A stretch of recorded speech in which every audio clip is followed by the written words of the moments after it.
Hello friends, इस note में हम फ्रैंक कंडन प्रिंसिपल के बारे में बतलाएंगे।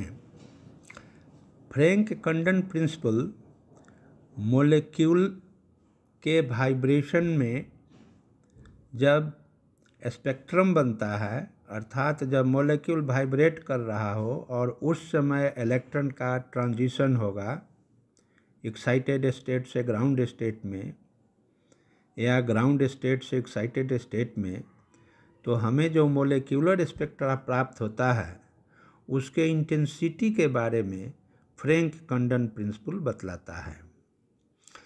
फ्रैंक कंडन प्रिंसिपल को दो टर्म में लिख सकते हैं। पहला टर्म है the observed transition between two states should start from extreme position of vibrational level, और दूसरा भाग है they should be represented by vertical lines.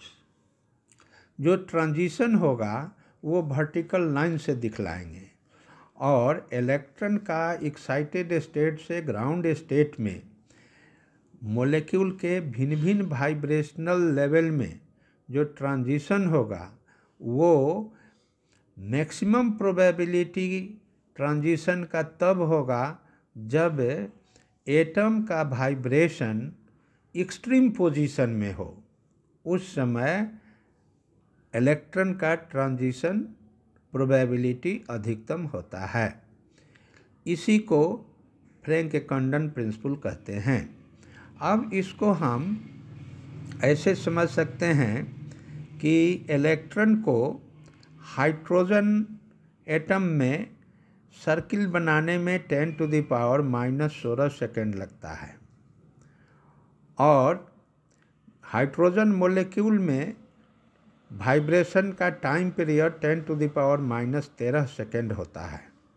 अर्थात वाइब्रेशनल टाइम पीरियड का मान इलेक्ट्रॉन का जो ट्रांजिशन है, इलेक्ट्रॉन का जो ऑर्बिट में टाइम पीरियड है उसकी तुलना में 1000 गुना बड़ा होता है।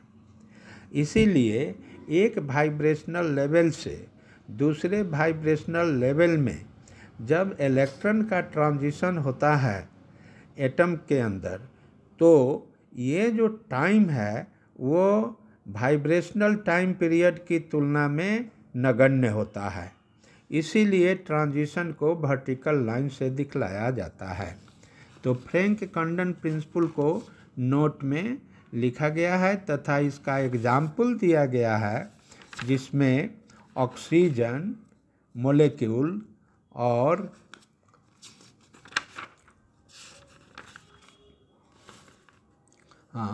ऑक्सीजन मॉलिक्यूल का बैंड और CO कार्बन मोनोऑक्साइड का बैंड तथा I2 के बैंड के बारे में बतलाया गया है कि किस पॉइंट पर इंटेंसिटी उसका मैक्सिमम होगा, किस पॉइंट पर मिनिमम होगा। तो आपको ये नोट से डिटेल पता चल जाएगा। धन्यवाद। बीच में तनकी सा जो गैप हुआ है ना।